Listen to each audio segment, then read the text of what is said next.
tentang bagaimana Allah mengazab orang-orang yang memerangi agama, muharrabatuddin, anti agama, anti ulama. Dan ini salah satu contoh sederhana kisah-kisah yang mengerikan tentang kematian orang-orang yang menentang agama. Di antara azab Allah Subhanahu wa taala terhadap orang-orang yang zalim, yang anti kepada Islam, di mana Allah mengatakan abghadun nasi ilallahi wa ab'adahum minhu majlisan imamun jair. Majlis yang paling dibenci oleh Allah, majlis penguasa yang jahat.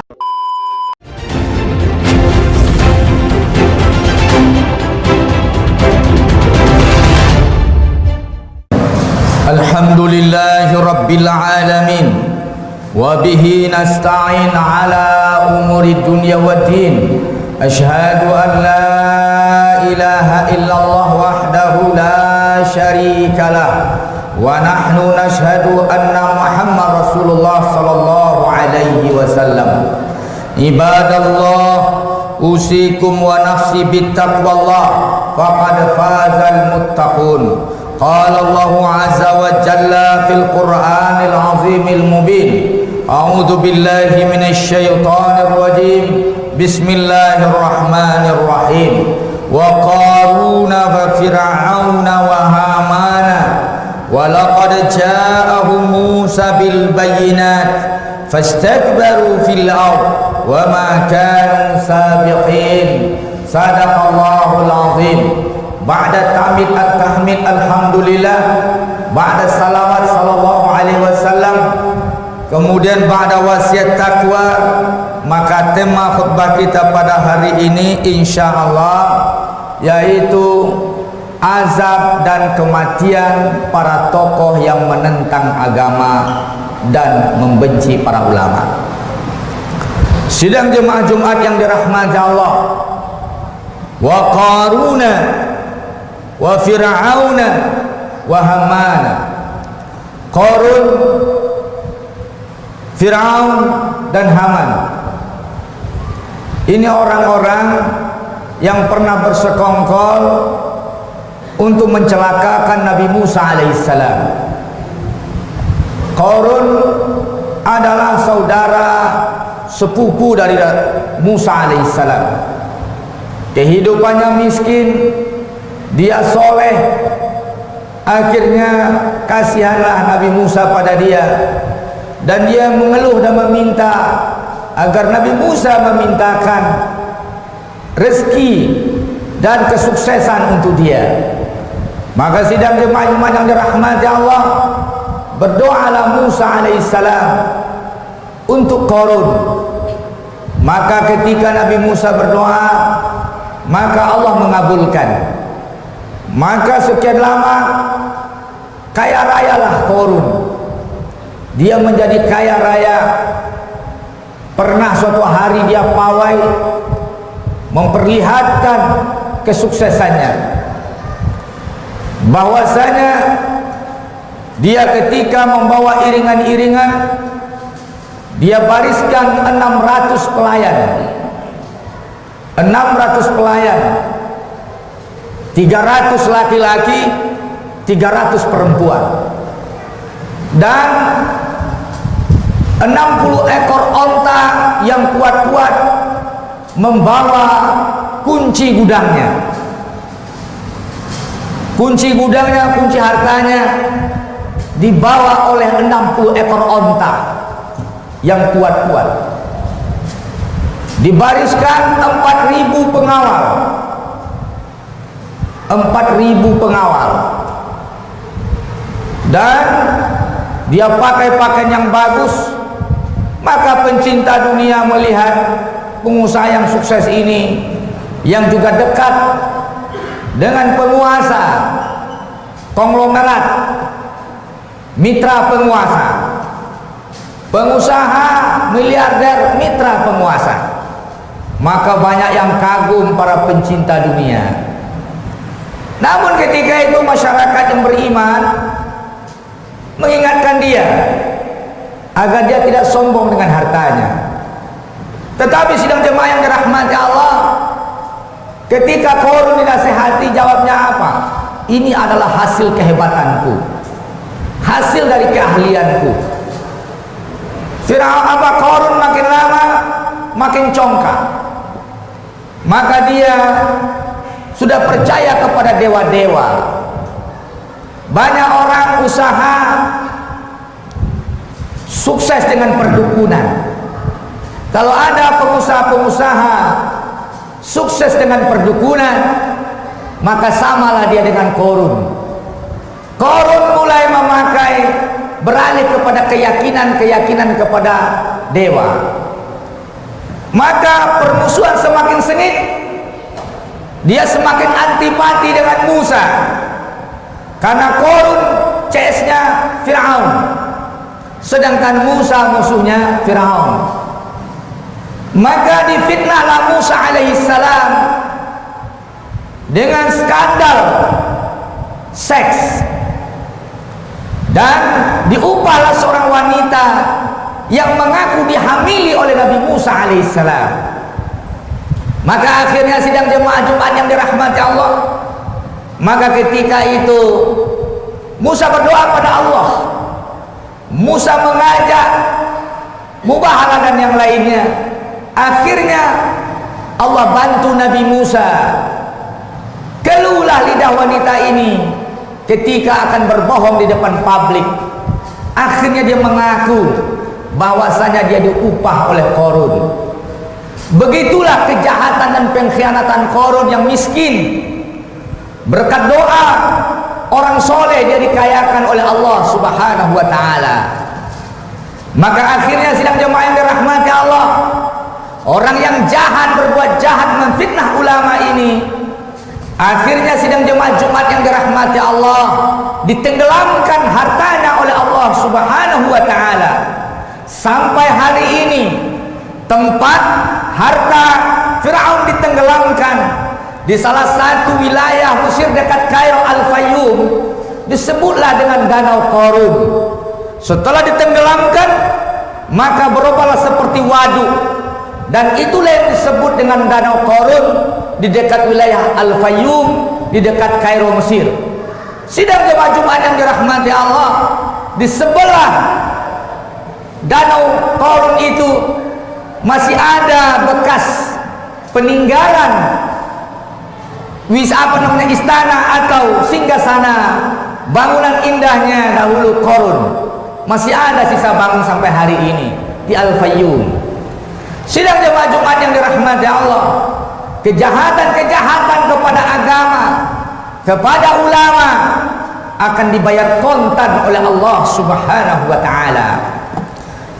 Wa Qaruna wa Fir'auna wa Hamana. Wa Fir'aun, sidang jemaah yang dirahmati Allah, Fir'aun dan Haman. Fir'aun adalah pemerintah, presiden negara adikuasa, yang dia Allah katakan sukses secara ekonomi, sukses pembangunan, sukses pertahanan nasionalnya, negara yang kuat, negara yang maju, peradaban yang luar biasa. Tetapi ketika Nabi Musa datang kepada Qarun, maka muncul perlawanan. Perlawanan ini muncul akibat bisikan dari Haman, yaitu Haman siapa?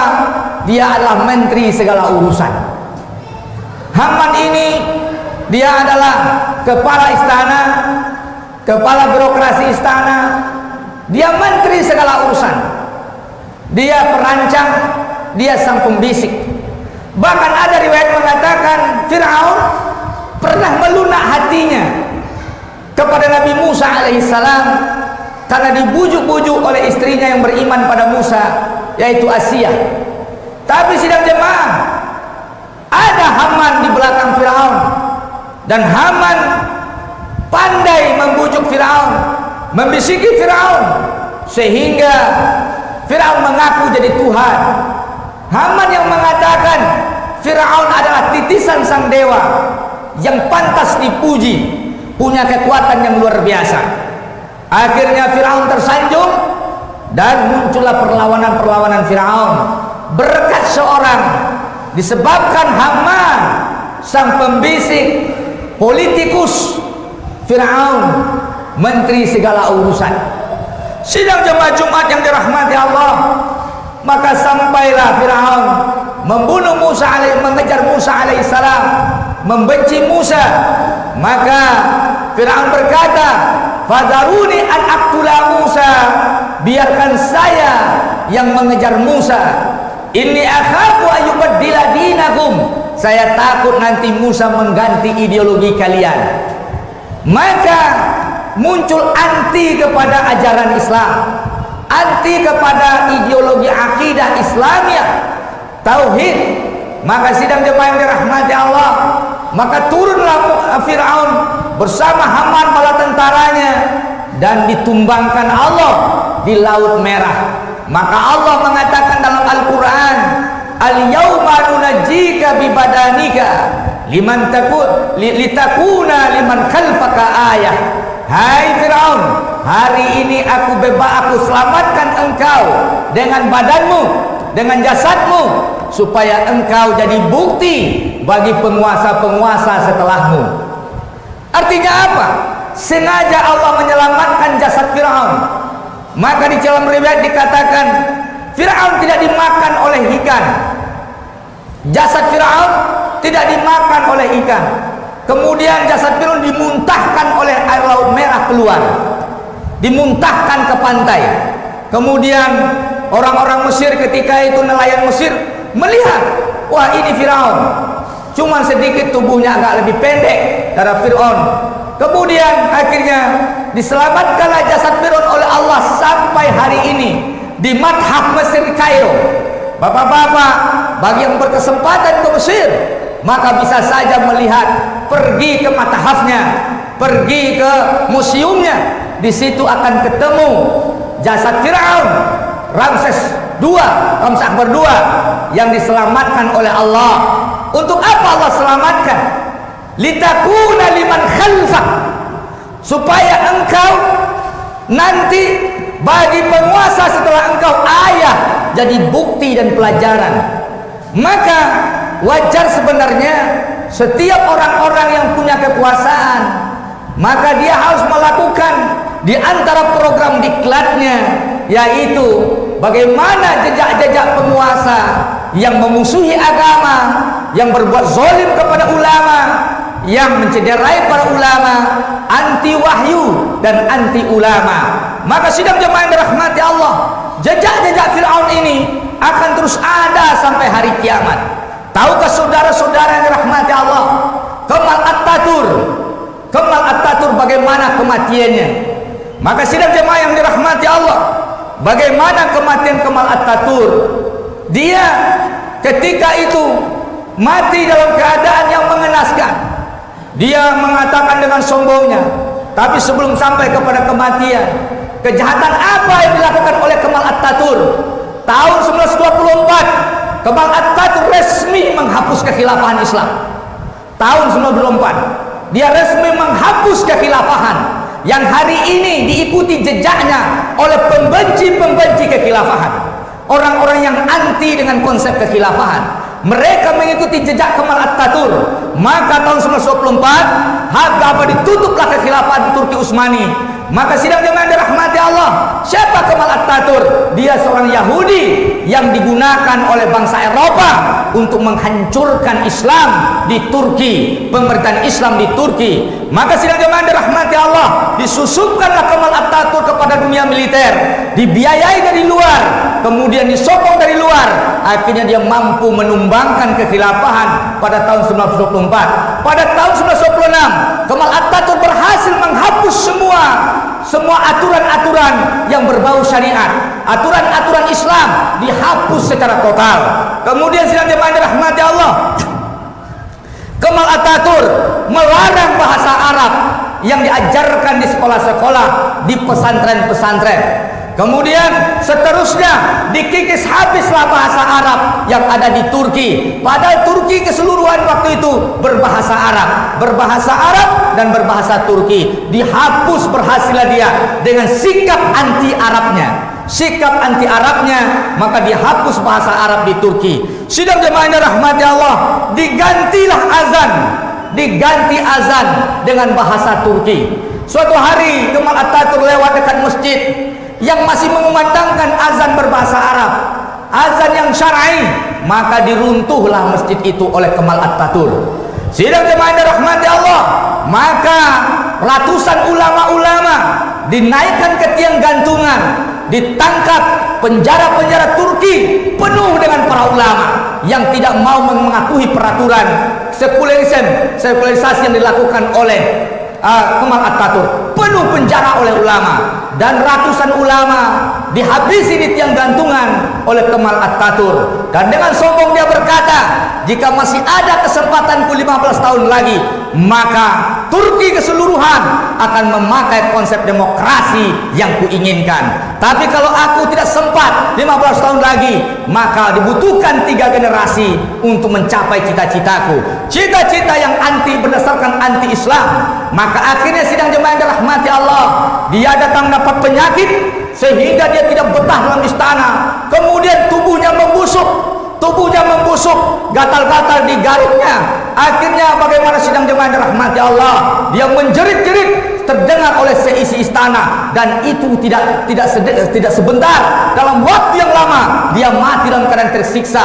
Bahkan dia tidak mau, takut melihat istananya, dan dia meminta agar dia dibawa dengan kapalnya, kapal laut, ke tengah laut, sehingga dia menghirup udara laut. Sidang jemaah, tersiksa Kemal Atatürk dalam waktu yang lama dan akhirnya meninggal. Maka sampai hari ini Kemal Atatürk, sidang jemaah yang dirahmati Allah, kondisinya, dan banyak kisah-kisah buruk cerita tentang bagaimana kematian Kemal Atatürk. Ini mestinya jadi pelajaran orang-orang yang mengikuti langkah-langkah Firaun, bahwasanya al-yauma nunajjika bi badanika litakuna liman khalfak ayah. Sidang jemaah yang dirahmati Allah, Abu Lahab memusuhi Rasulullah sallallahu alaihi wasallam. Tahukah Anda bagaimana kisah kematian Abu Lahab? Maka ketika Allah katakan tabat yada Abi Lahabin wa tab, bagaimana kematiannya? Membusuk tubuhnya, kemudian tidak ada yang menyentuh jenazahnya. Sehingga ketika itu sidang jemaah diperintahkan oleh orang kepada anaknya, uruslah jenazah bapakmu, membusuk negeri ini dengan jenazahnya. Akhirnya dilemparlah jenazah Abu Lahab ke salah satu pinggiran perbukitan, dan kemudian orang tidak mau mendekat. Bagaimana cara menimbunnya? Dilemparkanlah batu ke tubuhnya, ditimbun dengan batu dari jarak jauh, sehingga sidang jemaah yang dirahmati Allah, maka dia dirajam dengan batu setelah kematiannya. Dan beginilah kisah-kisah yang luar biasa tentang bagaimana Allah mengazab orang-orang yang memerangi agama, muharrabatuddin, anti agama, anti ulama. Dan ini salah satu contoh sederetan kisah-kisah yang mengerikan tentang kematian orang-orang yang menentang agama. Di antara azab Allah Subhanahu wa taala terhadap orang-orang yang zalim, yang anti kepada Islam, di mana Rasulullah mengatakan, abghadun nasi ilallahi wa ab'adahum minhu majlisan imamun jair. Majlis yang paling dibenci oleh Allah, majlis penguasa yang jahat. Kemudian Allah telantarkan mereka di hari kiamat nantinya. Salasatun la yukallimuhumullahu yaumal qiyamah wa la yuzakkihim wa la yanzuru ilaihim walahum adzabun alim. 3 kelompok orang manusia nantinya yang Allah tidak mau bicara dengan dia di hari kiamat, dan Allah tidak mau mengampuni dosanya, mengampuni dosanya. Wala yanzuru ilaihim, Allah tidak mau melihat pada dia, dia dibenci oleh Allah. Wala yanzuru ilaihim, tidak mau Allah melihat pada, jijik Allah melihat dia. Walahum adzabun alim, dia nanti mendapat azab yang pedih. Syekhuz zani, orang tua yang masih berzina. Wa malakun kadzdzab, raja-raja, penguasa, presiden yang bohong pada rakyatnya. Wa ailun mustakbir, orang miskin yang sombong. Dalam kemudian mereka dijamin masuk neraka oleh Allah. Orang-orang yang memusuhi agama dengan kekuasaannya, maka dia nanti akan dijamin masuk neraka. Ayyumar ra'in ghassa ra'iyatahu fahuwa finnar. Siapa saja penguasa yang dia menipu rakyatnya, maka dia sudah dipastikan dalam neraka. Sidang jemaah yang dirahmati Allah, tentang azab kuburnya, ada seseorang yang diazab akan dicambuk 100 kali. kemudian dia memohon pada Allah untuk sekali saja, tidak sanggup dicambuk satu sekali, maka dicambuklah dia dengan sekali saja. Maka ketika cambuk mendarat di tubuhnya, meledaklah api dari kuburannya. Begitu ganasnya cambuk diberikan kepada orang-orang yang membenci agama, yang membenci ulama.